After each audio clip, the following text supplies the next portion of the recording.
Méta de choc, méta de choc. Méta de choc. Et si on se demandait pourquoi on pense ce qu'on pense? What if we asked ourselves why we think what we think? Shocking 6. Confidence d'une ex-gourou. Hello everyone. This show is in English, but let me say a few words to my French audience first. Please click at the bottom right of this video for English and French subtitles. Bonjour à tous. Aujourd'hui, je vous propose d'écouter et de regarder mon entrevue avec Jessica Schab, alias Jessica Mystique, réalisée à la suite de notre semaine de tournage au Canada pour le film documentaire sur son parcours personnel d'ancienne gourou du New Age. Cette conversation a été filmée profitant de la présence de mon chef opérateur. Si vous êtes en train d'écouter cette émission sur votre application de podcast préférée, Apple Podcast, Spotify, Podcast Addict ou Deezer, qui vient enfin de référencer Méta de Choc, je vous encourage à nous rejoindre dès maintenant sur la chaîne YouTube du même nom. Cette interview en anglais a été sous-titrée par mes soins en français et en anglais. Cliquez en bas à droite de la vidéo. Dernière précision avant de nous lancer. On m'a plusieurs fois demandé comment télécharger les podcasts pour les écouter en voiture ou dans les transports. Rien de plus facile. Sur le site metadechoc.fr, cliquez sur le bouton « Partage » du bandeau de lecture. Puis sur la flèche qui va vers le bas, « Téléchargement ». Et voilà. Tout ce qui suit est en anglais, avec une séquence plus qu'exclusive en fin d'interview. Je vous laisse découvrir. So, let's go! Hello everybody, I'm in Vancouver right now with Jessica Schab and we're gonna talk about her own experience, outstanding story. So Jessica, I met you because you were a spiritual teacher a few years ago and now you're a skeptic. So your journey, personal journey is very interesting and very rare. Can you first tell us about who you were 7 years ago? So I was a spiritual teacher, considered a guru. I was known as the Crystal Child. I was considered a starseed and a light worker. I identified with these titles. And I did lots of conferences and all kinds of interviews.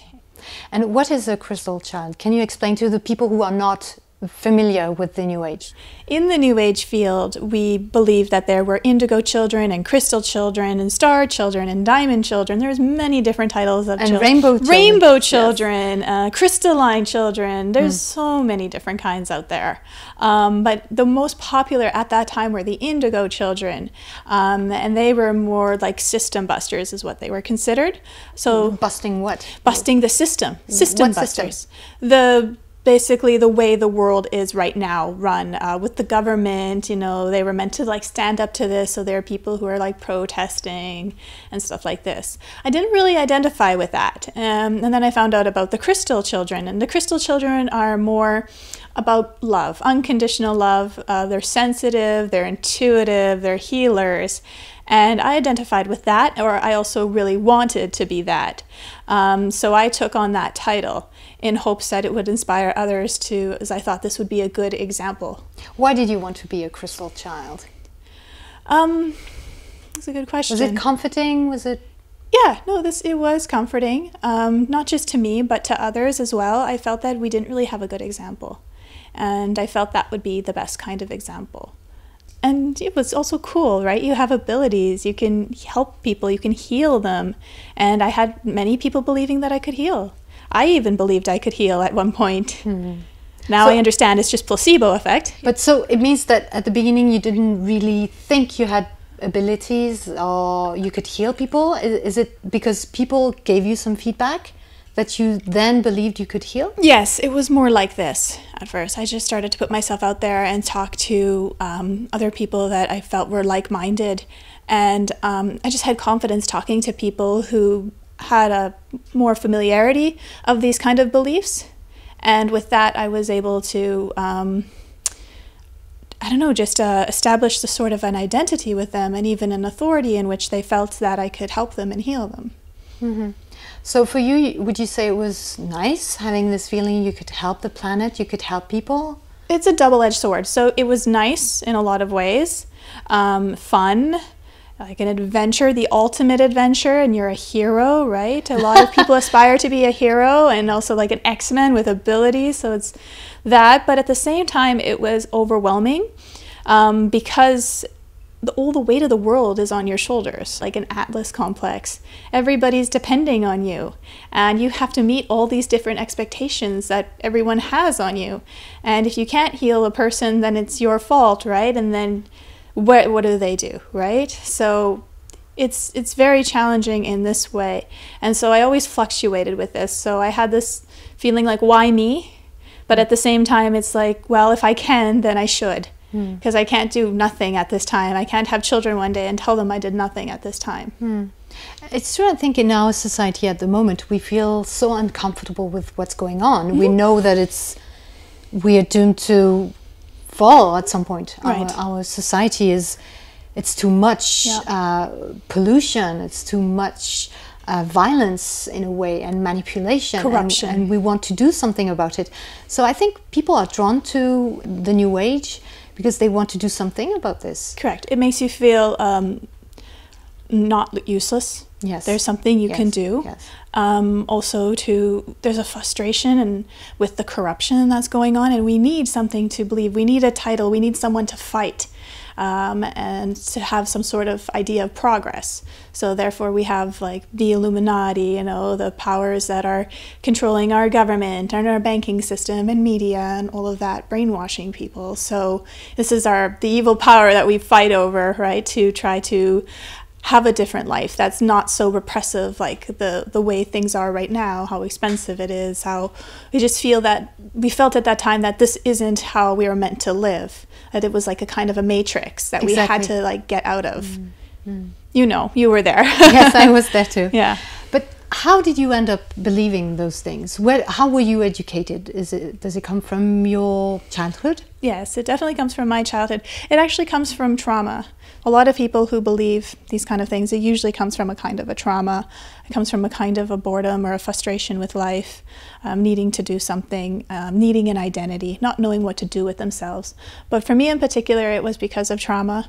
I lost my sister when I was 16, and my father started to get strokes, and my mom had migraines, and it was a very tumultuous time, and I didn't really grieve. I didn't really know what was going on. And my dad, after his strokes, which I didn't know were transient strokes, started to tell me that my sister isn't really dead, that she's an angel being working in the universe, and that she was called to work on the other side to help me with my mission, that I have a very important task here on Earth, and all these kind of things. So you think for your dad it was a kind of way to grieve, a way to actually have the feeling he was still close to his daughter who had just died? Yeah, and to comfort me as well, because I think he saw me struggling and he didn't know how to help or to make sense of it. So in his own way at this time, because of the strokes, it turned out like this, and then that wasn't enough, that my dad could talk to my sister and that she chose to die or cross over. It wasn't death per se. He never referred to it as death. She's not really dead. She's working in the universe and all these kind of things, and that she chose this for me. So he that's was a bit in of denial. pressure. Yeah, probably. And then shortly after that, he claimed that he could talk to my sister. Suddenly he can talk to angels and he can talk to aliens, and they're telling him about me. And about the universe and about the work that I'm going to be doing and the soul I was before coming to Earth. And it was like just a lot of conditioning and indoctrination, and I didn't like it. Actually, I fought it. I was a skeptic at that time, funny enough, and but I was angry with him for pushing this on me because I really wanted to be normal. And so I knew that if I embraced these teachings, I wouldn't be normal. So I just continued to fight him, and he just continued to talk to me about it every chance he got, hammering it into me. And after a while, you start to wear down. It just takes a toll on you, and you just get weary of fighting the current. And But even so, I still managed to hang on, even though that was going on within me. For how many years did you resist? From age 16 to age 21. So that's 5 years. Yeah. Fighting your father about his beliefs. Yeah.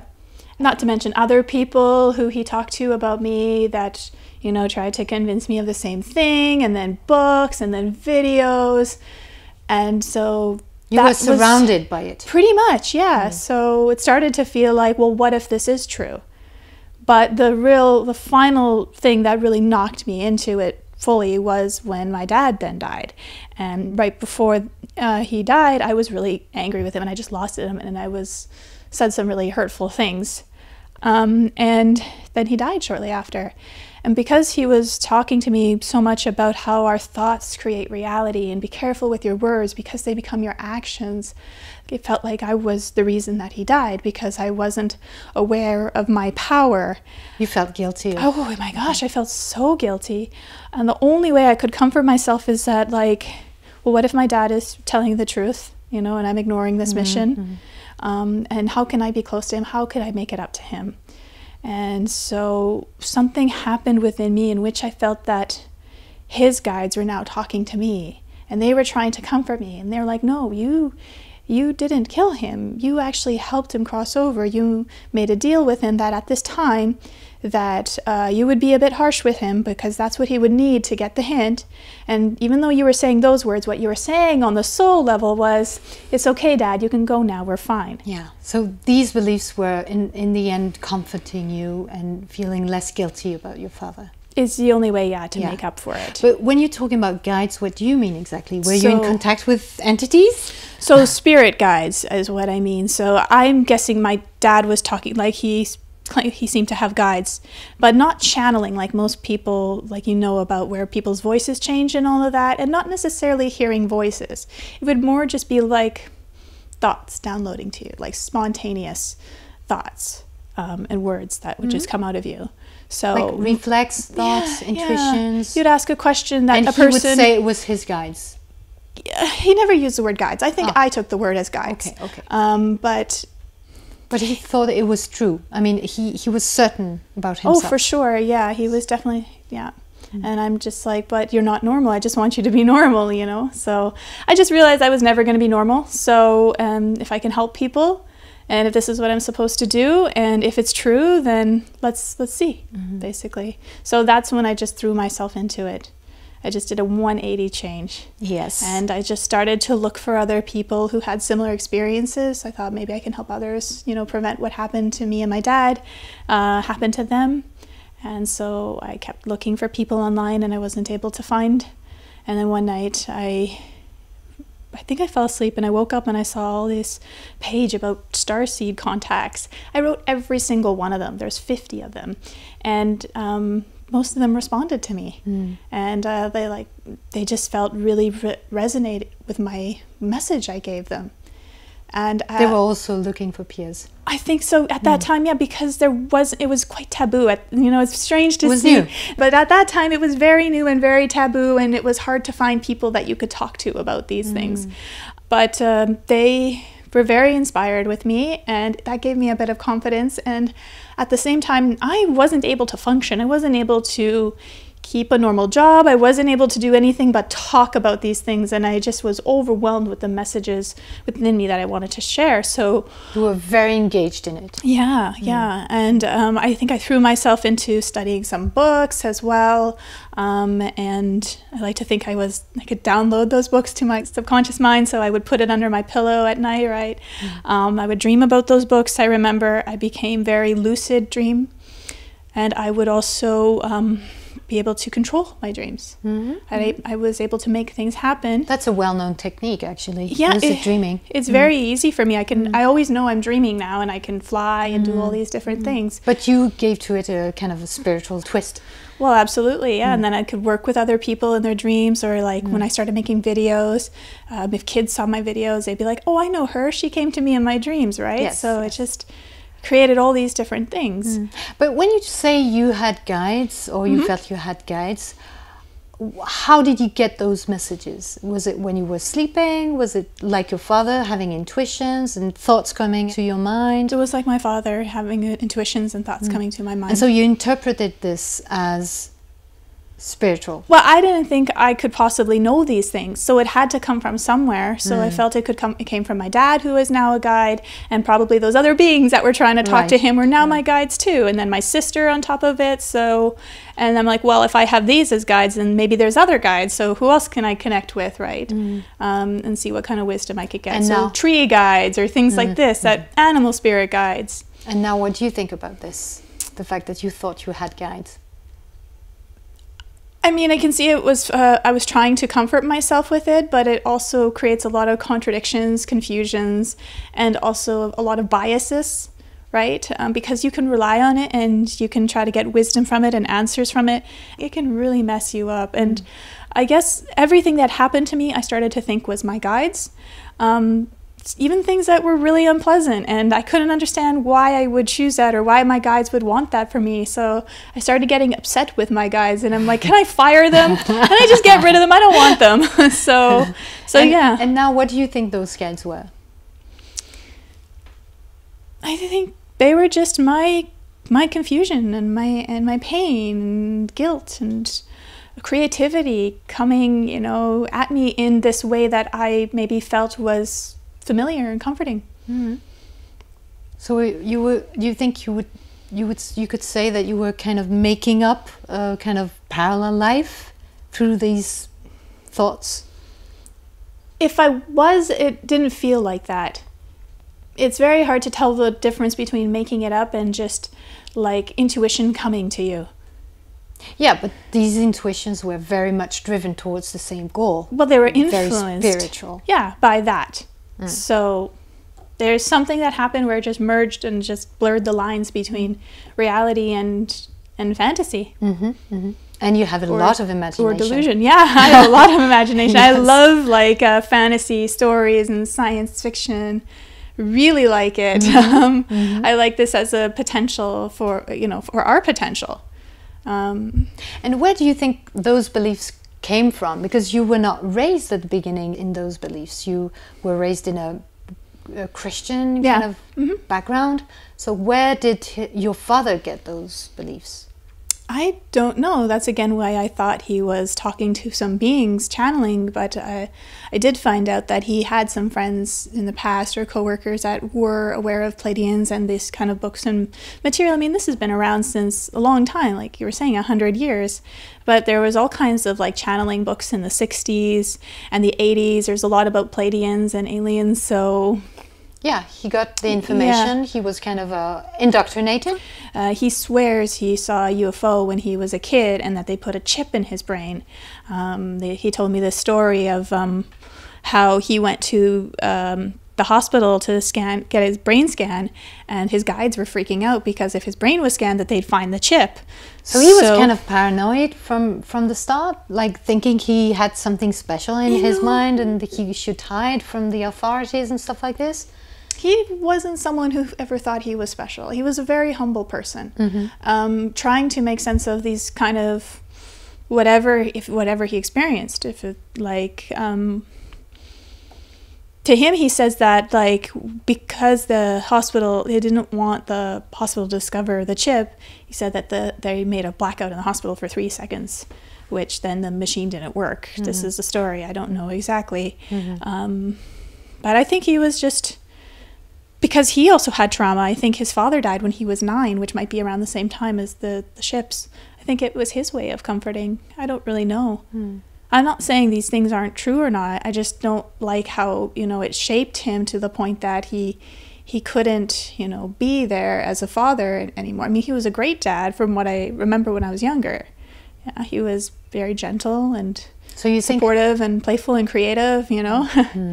So you think maybe he saw a UFO and maybe they put a chip in his mind? It's far-fetched. It is. Yeah. I was very gullible as a kid. I'm just like, wow, really? I like the idea of the Matrix again. It's suddenly this answer being downloaded to you. Yeah, sure. That's not a way. That's how you saw it. I think it's a good metaphor to, explain it. where do you think I get this imagination from, Elizabeth? I got it from him. But it's interesting, though, because a lot of people were getting similar things. So I think that also... Yeah, because it's linked to a belief that is everywhere. At your time, when your father started talking about this, it was not really mainstream, right? No, it wasn't. It was quite taboo. It was hard to find other people who thought the same way, and you kind of just had to test the waters and see if you could get any leeway or interest. But right now, it's so different. It's just everywhere. It feels like it's just spreading like wildfire. Yeah. So everybody's inspiring one another and giving. Pretty much, yeah. And using always the same vocabulary, the same sentences, like the universe is love. Or this resonates with me or doesn't resonate with me. Or let it flow, it's going to happen. Things, It's all meant to be. Meant to be. Yeah. Yes. Karma, your thoughts create reality. So, yeah, these, aside from the religious teachings I think where the imagination and fantasy came from for me was because I didn't have much friends growing up, any friends really, and I didn't really get well along with my siblings. I retreated into cartoons and movies, and science fiction and fantasy were my favorites. So and they were always in that theme. So I think it came from there. Disney as well, stories like this. Yes, you can easily create a link between the New Age beliefs and cartoon or the Matrix or any science fiction film you can find. The creators of those shows know something and they're trying to tell people about it, right? Right. So, yeah, that's how I looked at it. Yes. But tell me about your parents' background in terms of beliefs. I was raised in what I think is a cult. Worldwide Church of God is the title of it, and it was a combination between Jehovah's Witness, Judaism, and Christianity. I say it's a cult because it was very controlling from what we could eat. We weren't allowed to eat any pig meat, pork, seafood. It was all like garbage to them. We only went to church on Saturday, but we weren't allowed to go out on Friday and Saturday because those are the Sabbath. We had to keep it holy. We weren't allowed to talk to any people unless they were within our church and things like this. And you believed in the apocalypse? I don't know if I did, but the church sure did. Yeah, yes. Not apocalypse, but not even a heaven, but a resurrection. So like zombies, basically. All the people that God likes, he brings back to life, right? And so we get to live like zombies. That's how I see it, like, and forever too. So then there's vampires as well. Oh, that's nice. Yeah, so you can see the fantasy influence coming in through these religious beliefs as well. And how did you feel at that time when you were a kid about this religion you were in? Oh, it was so boring. I can't stand the sermons.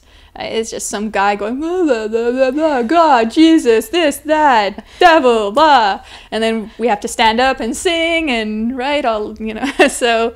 But I learned that if I was good, if I didn't make any mischief, then I would get candy.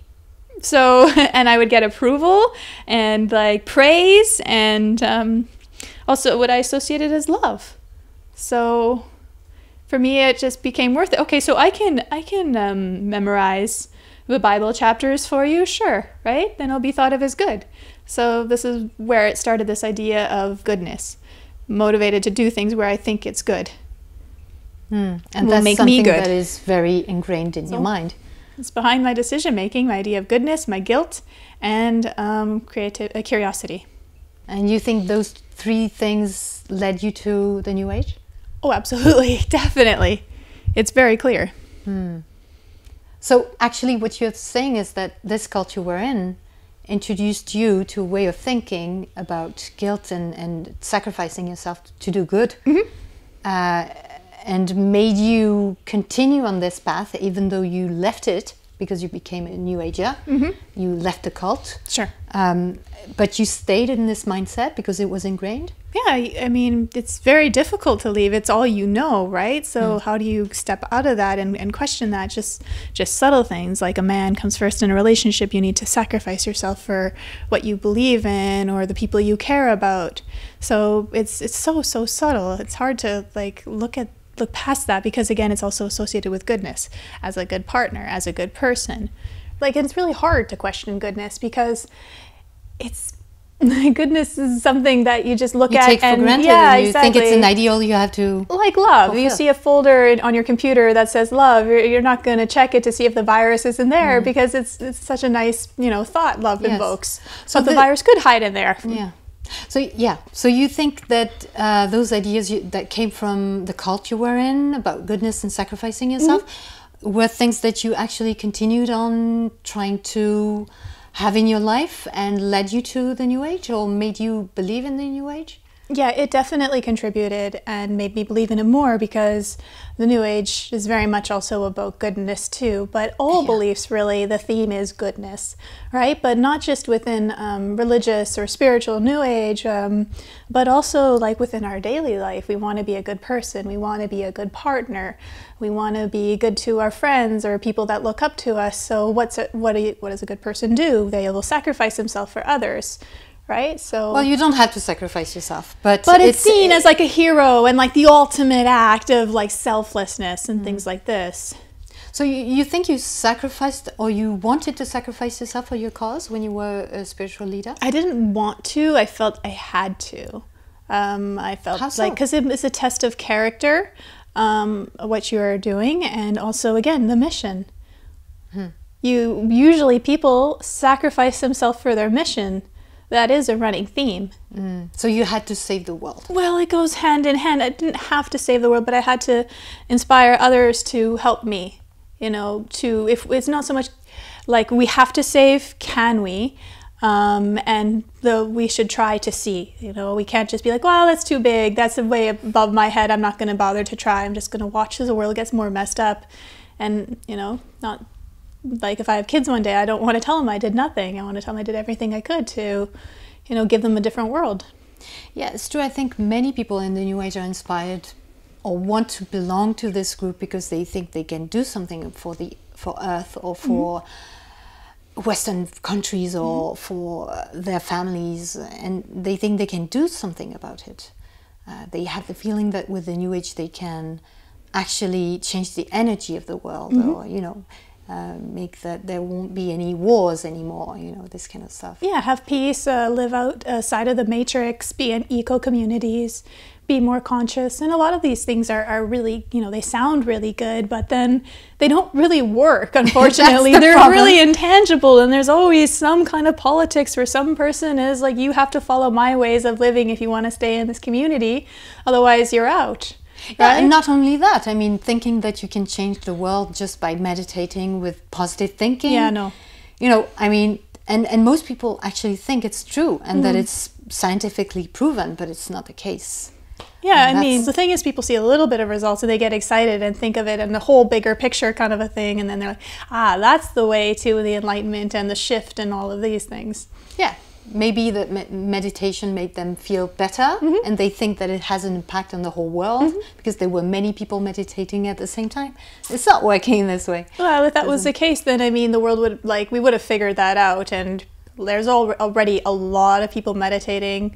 There's thousands and thousands of monks meditating, and how's our world, right? Why hasn't that collective impact affected us? Well, people will say, because it's all perfect the way it is. It's all... there's no reason to change. It's all in the flow, but that doesn't really make sense to me. It just seems like an excuse But I think most of us feel helpless about what's going on in the world right now. I sure did, yeah. And I think the New Age is kind of giving you a nice answer to it. And not only that you can do something about it, but that you have a mission and you can actually kind of save the world. You don't have to be a leader actually to save the world. You can be just a light worker, as I used to think I was, or I could be. And then suddenly you feel less depressed, I guess. You have an identity. You have a family, a tribe of like-minded people. You can just send positive energy or love, or if you convince yourself you feel a dark entity, you just send them energy, and that's, you're contributing in this way. So yeah, feeling useless, I think is a big part of that fuels, why people are drawn to it. And also one thing people are really keen to find or meet is an enlightened person, right? Oh, yeah. So that's always, and people are always talking about this because they are the role models, the people who now know everything and know the truth. So, have you met actually enlightened people? Well, I've heard about it a lot, and being a spiritual teacher, you have that privilege to meet other people who claim to be enlightened. So? And I feel that it's just an invention, an idea that people are chasing, because all these people I met, these other spiritual teachers that are thought to be enlightened, are a mess. And I definitely don't like, the more I met people like this, the more put off I was, and like discouraged, and realizing that, you know, this isn't what I thought it was. But it was mainly seen as the people. I didn't want to be like that. I mean, I don't know if I didn't necessarily see myself as enlightened. I had moments where I felt enlightened, but like this kind of all the time, no. I guess I was striving for an enlightenment. But at the same time, if it was an idea and I was starting to see it, I didn't want to... Then the realization that it was an idea took a long time. That came from the meta shock, the psychological archaeology I was doing on myself, that unbrainwashing process. Metacognition. Yeah. That's when I started to realize it. So maybe I had little flickers, but it wasn't enough to make me question everything. It was mainly the fault was in the people. They get corrupted easily. I don't want to be like that. So you thought that there could be a nice way to actually experience spirituality, and that they were on the wrong path, those people? Not that they were on the wrong path, but they were a mess. And I mean... Can you give examples of people you met? Names? Well, David Wilcock, for one, who's just a womanizer. So he's the one who met aliens, right? And he's also considered to be Pleiadians? I don't know. I don't remember much of... All I remember is that he's considered to be the reincarnation of Edgar Cayce. Who's that? Edgar Cayce is a famous prophet, sleeping prophet, around the 40s or 50s. Okay. Yeah. Never heard of him. So he claims he looks exactly like him, and all the people in his life look exactly like him. And he's a womanizer. So he's just using this to have women. I find that a lot of people were using it to exploit others. And I wasn't interested in exploiting others. I, again, wanted to be good and do what was right and help selflessly. But you can't help people with these kind of ideas and beliefs now, I realize, because they just contradict themselves. But like with David Wilcock, he made the CD that was like $500 that was all about the ascension. And it was just him singing about him being in the bed with a woman and they're one, and that's somehow supposed to help you to get to the fifth dimension. Right. During 2012. That's such a scam. Yeah, exactly. And it's interesting because in France we have a woman who's a spiritual guide in the New Age. She's called Laura Marie, and she's very much influenced by David Wilcock. And I think she's, well, at the time when I met her, because I met her once on Skype, we had a conversation of 1 hour. I think she really believed in what she was saying. I don't know now because it was some years ago.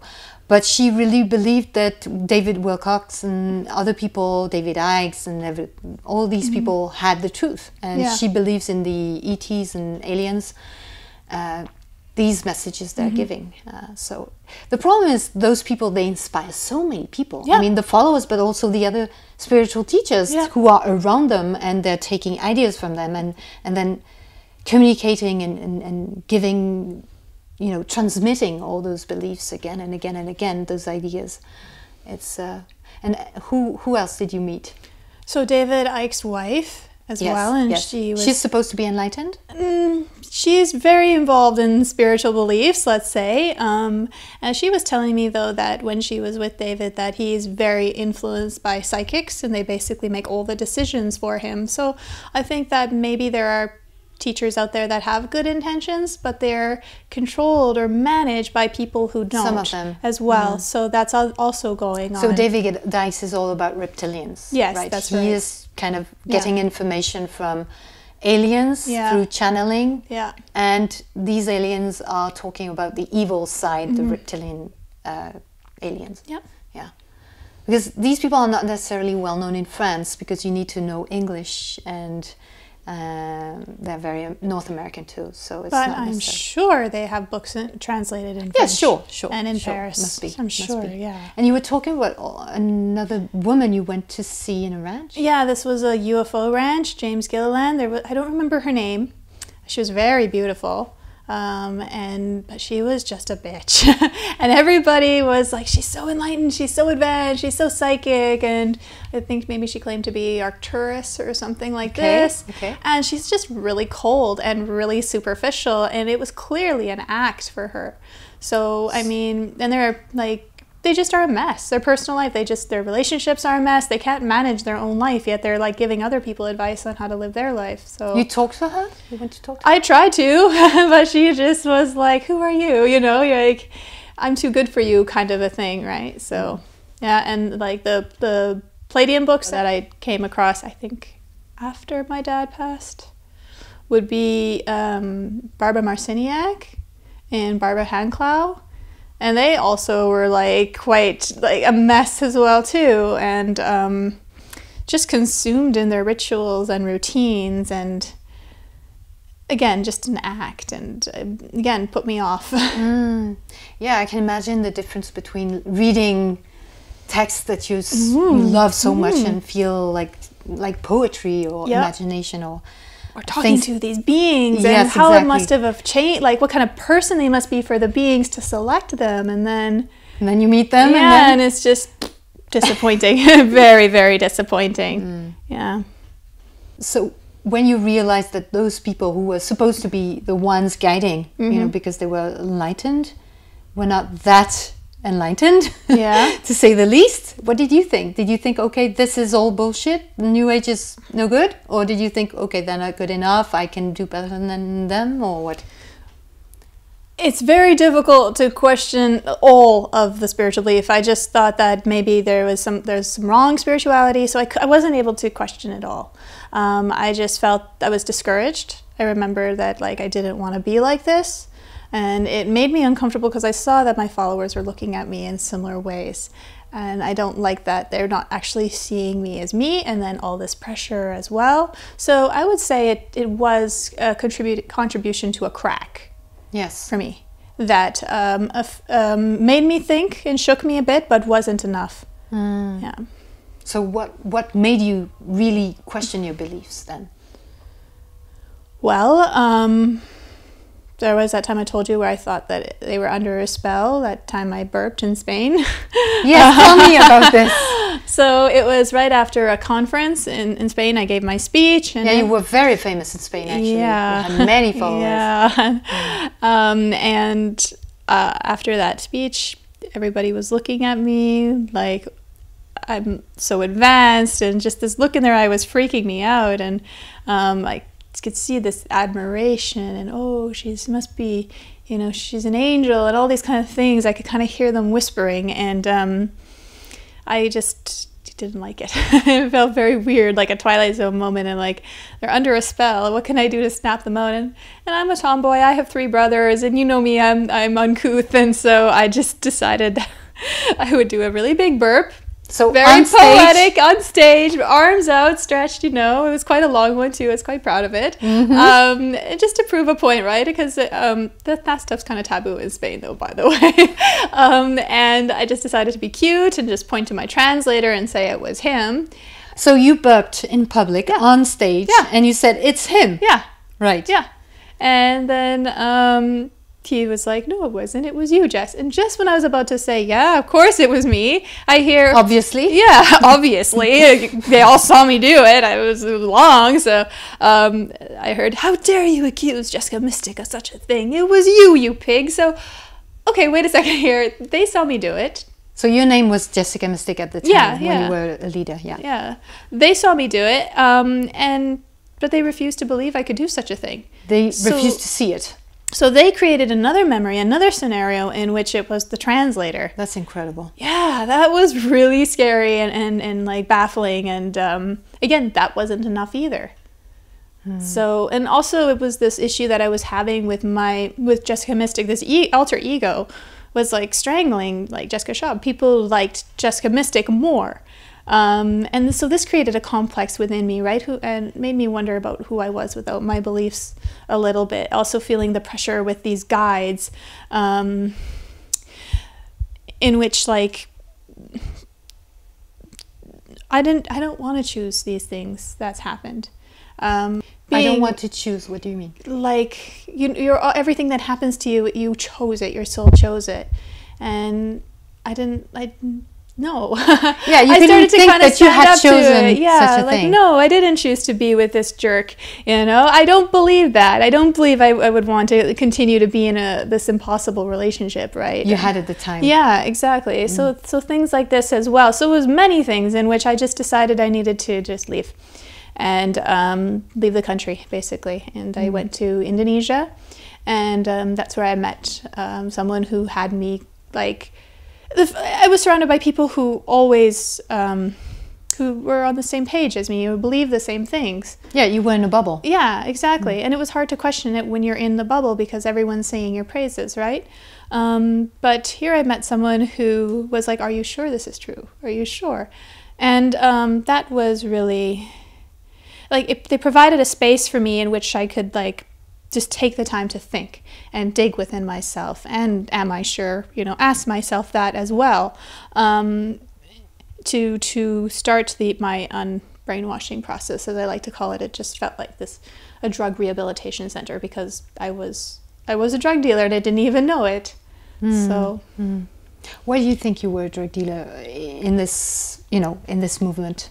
Because these ideas make you high. They really do. They space you out, and it's all love and bliss, and you're sort of like a zombie, and you're definitely not thinking. You're just kind of always more feeling. And then most people, when they're altered, not the best things happen to them. Try driving when you're altered, right? So you can't make the best decisions. Yeah, exactly. So if spirituality acts like a drug to people, and I'm a spiritual teacher, what does that make me, right? And I don't even do drugs. I've never been interested in drugs. So that was a big revelation for me. And it was really hard. I mean, I worked on it for 5 years, trying to unravel all these conditionings and challenge them and realize the patterns and how they worked and how easy it was to go back to, what was comfortable and familiar.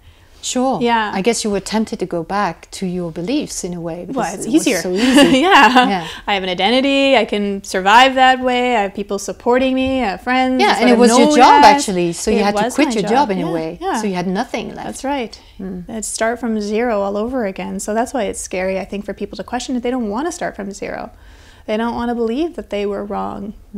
But I'm okay to admit that I'm wrong, because I think that's when you can really grow. Yeah. At the same time, it's not enough to just say I was wrong. You have to really understand what's going on, and having these interactions with this guy you met, I guess, really helped, because you were far from this environment. You really left the New Age movement.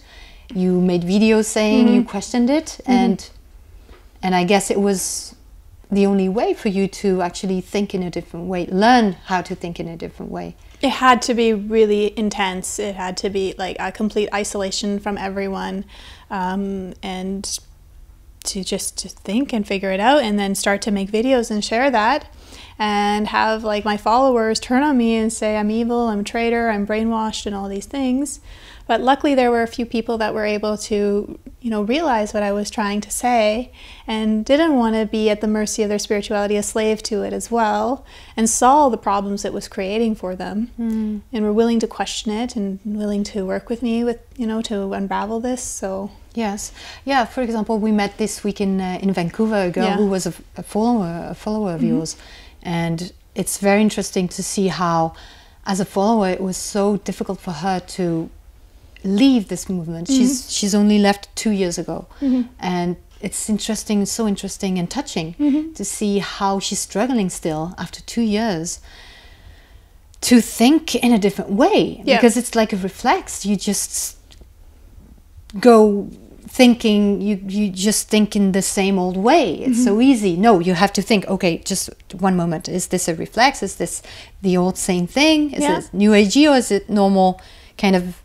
questioning mode? And it's so difficult. And also, I guess you went through a depression. It must have been very difficult to the beliefs question hurt you. They hurt you, and they depress you, because, like, again, it's linked to identity. Depression, I feel, is linked to an identity and also usefulness. So if we feel like there's a lot of things going on in the world and we can't do anything about it, it's quite depressing. When you thought you know who you are and what you want, and then you suddenly don't, and you realize that it's all a lie, that's very depressing, right? Because it's like a death. Yeah. You're mourning everything you thought you knew. So at the same time, you're rebirthing anew, but what is it going to be? Yeah. It's frightening, terrifying. It is, it really is. Probably one of the hardest things I've ever done. I think so, yeah. From what you described, because you didn't even know if your feelings or what you thought was... That's right, yeah. Good or real or just, again, a belief. It's true. Yeah. It's just like a layer within a layer within a layer you have to push through, and to just figure out the mechanism of how it works. I mean, that's also how you met me, right? Yes. You saw one of my old videos and you're like, oh, interesting. And then you're like, what is she doing now? I want to see her recent video. And then it's all like, are you sure? Are you sure this is real? This is true? Yes. At the time I was a believer. And when I saw your videos, I saw you questioning your beliefs. I was like, she really knows what she's talking about. Like, she was a believer and now she's questioning them. It's not just someone from outside the belief saying, oh, this is crap, this is stupid. It's someone who was there. And I was like, wow, such a change. And she looks as genuine, as sincere when she's questioning as when she was in the belief. So I was so intrigued to meet you, actually, and that's why I went to Portugal to meet you at the time when you were living there. Yes, I think it's that's also why I'm talking about it now, my own journey, because I think it's useful to show that, yes, you can be wrong and decide to speak out about it. And we are all wrong at some point, and we can decide to, yes, let go of things that we did wrong, and that's fine. So now, what are you doing? Do you think you have a new mission? Giving skepticism to the world? Definitely not. Like, that's another pattern that I've learned that I do. So no, I don't want it. I've already had a mission, so been there, done that, got the t-shirt. I don't want it anymore. Skepticism is a small part of my life. I'd say maybe 20% of my life. It's not like something that consumes me. It's just a side thing. I have a life. I have other things going on. I channel now my imagination, my wild imagination. Yes, what do you do with it now? Into writing, into scripts, stories, film, animation, working like the film industry, I feel is the best way, because I don't want to discard it. You know, it is a big part of me. I just want to make sure I have fantasy in the box where it belongs, and you know, reality and truth, or what's actually going on in another box, and don't let them touch. Exactly. Yeah. I think you can have a wild imagination and think about superheroes and saving the world. Fairies.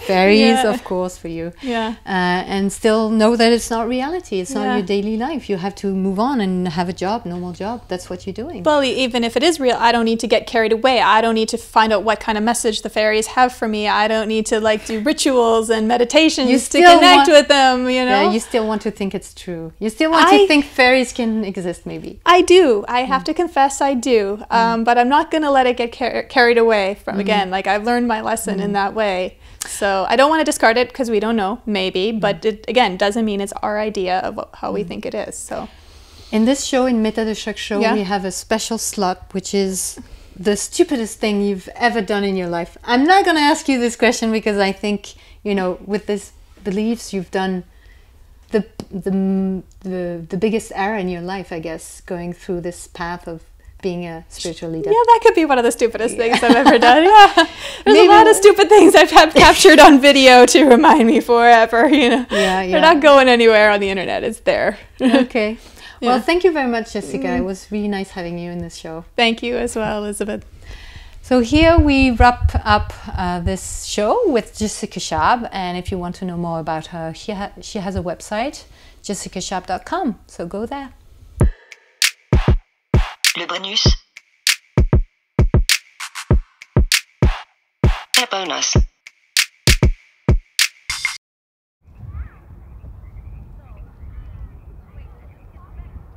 I hear frogs. Yeah. Whew. Oh, look at this message I got. What? Give you an example. I love you. Can I see your feet? A picture of your feet. Who's that guy? I don't know. It's just some of the weird people that like was the follower, I guess, for a long time. They know I've changed, but they still have this idea of me or fantasy. I don't know. I don't get it. I still get messages like this. Wow. Yeah. And I have another one that sends me messages. They're more vulgar. So I should say, no, but I'll send you a dirty sock in a jar. There you go. That was something that I noticed right away when I was talking, is that these people are interested more in their idea of me than actually, you know, who I am. So that's where I felt like they're under a spell. You know, like a Twilight Zone moment where they're all looking at me like, oh wow, she's so divine and stuff like this. And it's just, I'm human. They refuse. The crystal child idea is still, you know, pristine to them in their head when they think back to that time, that memory. So either they think that you're still like an angel and they want your feet, Yeah. a photo of your feet, Yeah. or they think you're evil and Illuminati and... Yeah, traitor, lost to the dark side and all that kind of stuff. Just because I was like, maybe what we are believing isn't exactly all roses and love and light. There might be some things that we should be more critical about and question. How dare you tell me to question or think, you know? I don't know, I just want them to see the traps, to not get so immersed in it. But we're just so good at deceiving ourselves and seeing what we want to see. For me, it's now obvious, but for them, it's this kind of cognitive dissonance. And I hope that it doesn't turn, you know, into a problem later on for them. But it often does, unfortunately, and I don't want them to learn the hard way. But I find that the more I tried to get people to understand it, and I got very passionate about it, so sometimes even like strong to try to shake them, and it just really, really doesn't work. You can't get people to see something if they don't want to see it. I can see why it's so appealing to people because of that just natural, organic happiness that's there. As far as like, I mean, a lot of them do drugs. I didn't. I was just so high on life and so excited about the possibilities and human potential, all the things we could do if we could just access it. And actually changing things, what that would look like. And I was already feeling that as if it was happening. So I was psyching myself out in that way. At least I learned. It's a pity that it has to be, you know, the harder kick in the butt process though. So how do you try to speak to these people now? Do you try to speak to them, the believers, or what? First is I don't want to have a conflict. I don't, you know, want to... Before I was more inclined to offend them, but it was never them, it was more their belief, right? I wanted them to not identify with their belief, but they always would. So offending doesn't shake them or it doesn't work, it just makes them even stronger in what they believe. So I do like things like street epistemology, or like trying to get people to understand why they believe what they believe, you know, and how it can be sometimes an escapism to avoid reality, or because of some traumas or things that happened to them in their past, or even boredom, or just wanting life to be more like a movie, X-Men characters with abilities, which is how I saw it. I saw it like a big adventure, you know, that we are a part of to help the world shift to a better place than where it was at the time. But there's also a big naivety to it as well. Like, I was really convinced that I could change, or, you know, the world, or save the world. But I just find it amazing how we can have these kind of experiences, and I've had plenty. And they're fun and they're interesting, and how you allow these experiences to consume you so much. Like, you're wanting to just constantly recreate those experiences over and over, and that's why I say it's like a drug. The main reason I quit is because I thought I was helping. And then when I found out that I wasn't, I was actually making things worse. I mean, like, just people becoming more credulous and more in the direction of cognitive dissonance and watching all the problems, the mental instability, the exploitation. I couldn't continue on like that. I couldn't live with myself. So what could I do to help? What was really helping? Questioning these kind of mindsets that we do. So it's not really just about spiritual beliefs. It's about all these kind of self-manipulation patterns that we have. I've always been fascinated with people's blind spots, what we can't see, and how we rely on others to see things, just like we rely on mirrors to see things around us. So I look at the film like this, being a tool, a mirror to help people see these other parts of it. I'm not trying to get people to discard their beliefs altogether. I just don't think it's a good idea to let it drive them, because to me it's like a drunk driver. You're bound to crash. And Why do you say that? I say that because I find that when people have these experiences, they immerse themselves in it. Like it becomes their mission. You know, they try to find other people who think like that. They just become into something suddenly that they're not anymore. Their friends and family recognize that they've changed, you know, and then they can't get through to them anymore. So I can see when a person's belief has taken over their mind and thinks for them rather than their own mind. So I'd like to try to have people remember who they were before they had all that ideologies, you know, driving them. Yeah, but the problem is that they think they evolved, like they grew up in a way. And if they crash, then it's like, oh, the universe is trying to show me something right now, or it's the Mercury retrograde or the solar flares, you know, whatever kind of reason. It's true, yes. And that's the thing, like they don't see it. It almost is like it's an entity of its own that is protecting itself, you know, to continue on. Because, I mean, they'll just find reasons. So I'm not sure what I can say to them. I can just only show them kind of patterns for them to kind of look at if they want to see it, or when they will see it. I don't want this to be my mission, to get other people to snap out of it.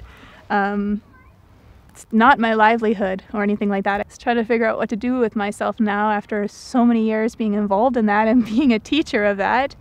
But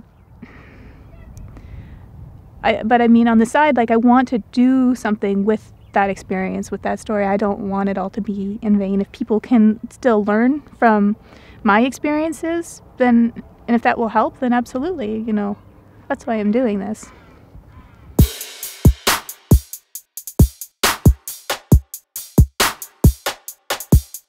J'espère que cet entretien vous a plu. Pensez à le partager, à mettre un pouce, un cœur et un max d'étoiles partout où vous pourrez. Et abonnez-vous aussi, c'est important pour la visibilité de Méta de Choc. Il y aura une suite. Jessica est présentatrice d'une émission de radio basée à New York, WBAI, et elle a profité de ma présence pour faire une interview de moi. Cet entretien filmé sera diffusé dans une prochaine émission de Méta de Choc. Pour en savoir plus sur le documentaire que Jessica et moi faisons ensemble sur son histoire personnelle et la mienne, vous trouverez un lien vers le site officiel du film sur metachoc.fr. Un grand merci aux personnes qui contribuent financièrement à l'existence de ce podcast humble et superbe. Si vous aussi vous voulez apporter votre soutien à cette œuvre qui m'occupe à plein temps, sentez-vous libre de faire un don sur tipeee.com. Le lien est en description. Cette plateforme vous permet de faire un don mensuel de quelques euros pour les 2 programmes que je vous propose chaque mois. Vos dons sont indispensables à la survie de ce podcast et vous savez que j'ai de grands projets en vue. Alors je compte sur vous. Dans la prochaine émission, nous parlerons militantisme et honnêteté. Ces 2 choses sont-elles vraiment compatibles ? D'ici là, prenez le temps d'observer la manière dont vous pensez et de la questionner. Vous n'imaginez pas ce que vous pensez.